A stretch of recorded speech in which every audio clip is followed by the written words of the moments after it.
Hello everyone, so welcome back to our YouTube channel Let's Learn with Tahir.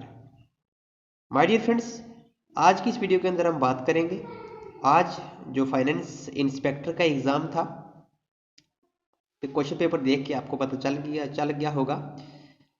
जो आज exam था inspector का, वो क्वेश्चन पेपर है हमारे पास। क्वेश्चन पेपर को जो है वो डिटेल में एनालिसिस इसका करेंगे।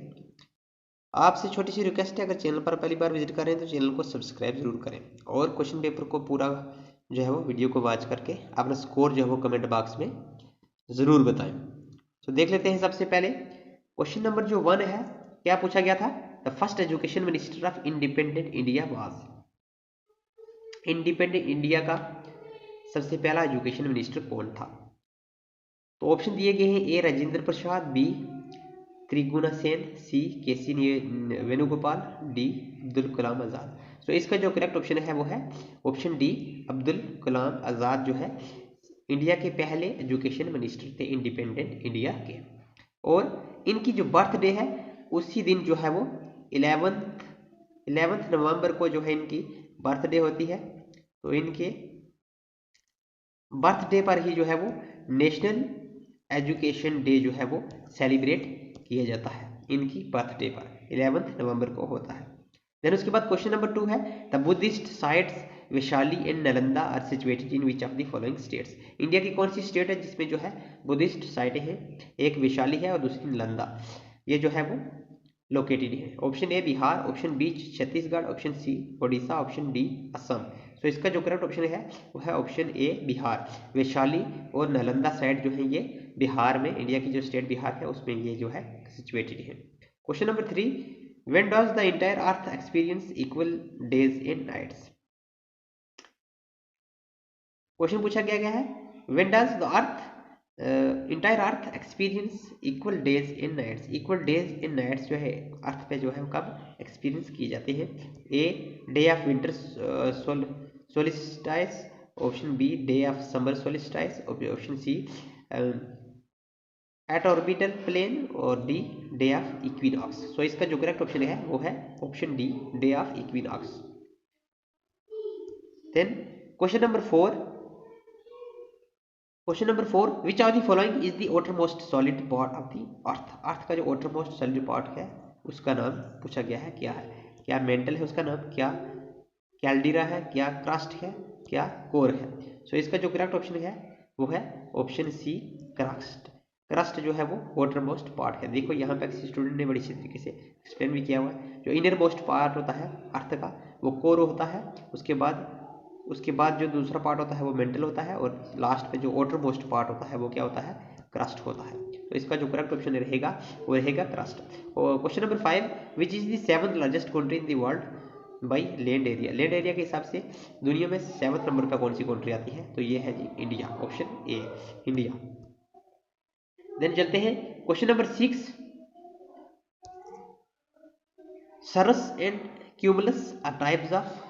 ये जो दो नाम दिए गए हैं ये किसकी टाइपें हैं? ऑप्शन ए क्या ये पहाड़ों की टाइपें हैं, ऑप्शन बी क्लाउड्स की, ऑप्शन सी सॉइल्स की, ऑप्शन डी रिवर्स की। तो इसका जो करेक्ट ऑप्शन है वो है ऑप्शन बी, ये क्लाउड्स की टाइपें हैं, ये बादलों की टाइपें हैं। Question number 7, which of the following is not a constitutional body. Constitutional body जो है वो कौन कौन सी नहीं है? Option A finance commission, option B NITI Aayog, option C national commission for scheduled tribes, option D election commission. Actually जो constitutional body पूछा गया है तो इसका मतलब क्या है कि कॉन्स्टिट्यूशनल बॉडी वो चीज़ जो कॉन्स्टिट्यूशनल बॉडी कॉन्स्टिट्यूशन के तहत जो है वो बनाई गई है। तो कौन कौन से हैं? सबसे पहले फाइनेंस कमीशन, बिल्कुल जी। फाइनेंस कमीशन जो है ये कॉन्स्टिट्यूशन के मुताबिक जो है ये स्टैट्यूटरी बॉडी है, कॉन्स्टिट्यूशन के मुताबिक बनाई गई है। देन उसके बाद है बी नीति आयोग, ये जो है नॉन कॉन्स्टिट्यूशनल बॉडी है, नॉन कॉन्स्टिट्यूशनल बॉडी है और नॉन स्टैट्यूटरी बॉडी है, ठीक है।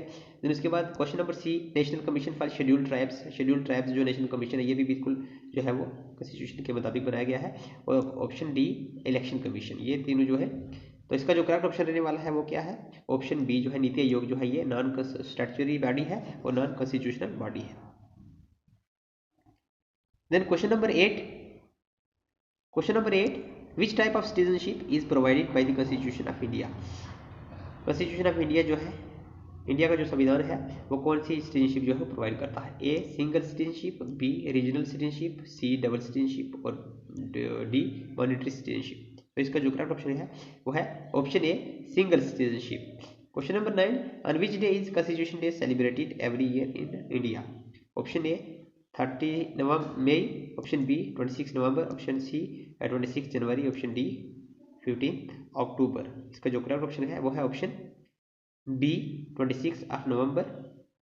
26 ऑफ नवंबर 1949 को कॉन्स्टिट्यूशन जो है वो फ्रेम किया हुआ था, उसी दिन को जो है 26 नवंबर को जो है ये कॉन्स्टिट्यूशन डे बनाया जाता है।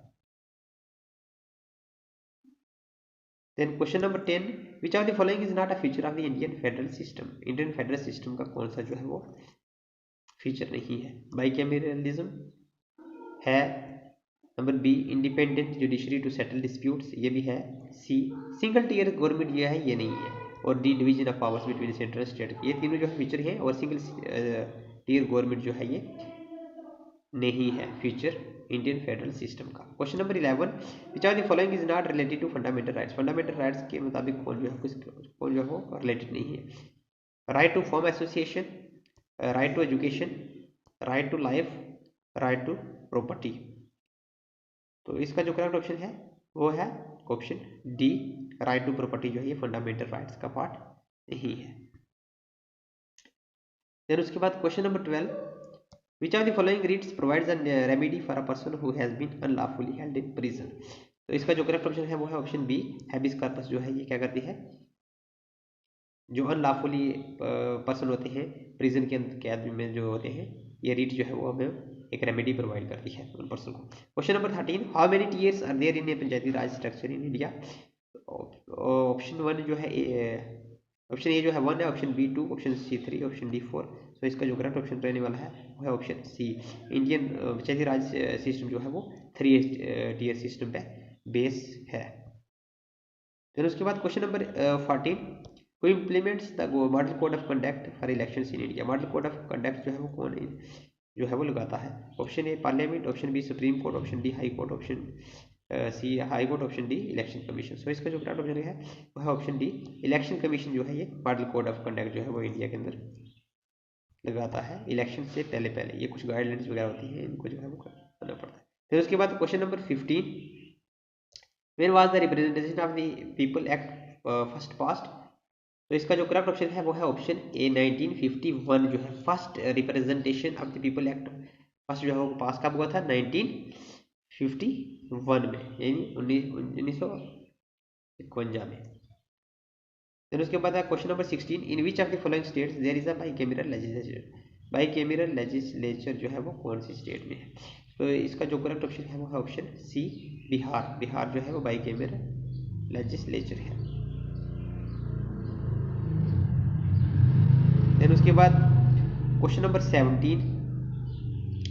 17, upper house of the Indian parliament is also known as? Upper house of the parliament जो है वो किसके नाम से जाना जाता है? इस जाना जाता है राज्यसभा के, और लोअर हाउस जो है वो लोकसभा के नाम से जाता है। Question number 18, who presided over the joint sitting of Lok Sabha and Rajya Sabha? Joint sitting of Lok Sabha and Rajya Sabha की कौन जो है इसको प्रिसाइड करता है? इसको करता है स्पीकर ऑफ द लोकसभा, जो लोकसभा का स्पीकर होता है वो करता है। फिर उसके बाद 18 क्वेश्चन ही है यहाँ पे जीके पोर्शन से, 2 क्वेश्चन आगे पीछे कहीं दिए होंगे, ये देख सकते हैं आप। तो आई होप ये वीडियो आपके लिए बहुत ही इन्फॉर्मेटिव रही होगी। नेक्स्ट वीडियो के अंदर, नेक्स्ट पार्ट के अंदर हम करेंगे अकाउंटेंसी के, देन इसी तरीके से इंग्लिश के, देन इसी तरीके से 1 बाय 1 जो सेक्शन हम डिस्कस करेंगे। आपसे छोटी सी रिक्वेस्ट है, चैनल पर पहली बार विजिट करें तो चैनल को सब्सक्राइब जरूर करें और साथ में लाइक बेल आइकन को जरूर प्रेस करें, ताकि आने वाली जो भी कोई नई वीडियो अपलोड करूँगा उसकी नोटिफिकेशन आप तक इजीली पहुंचे। At the end of the video, thanks for watching, as always God bless you all.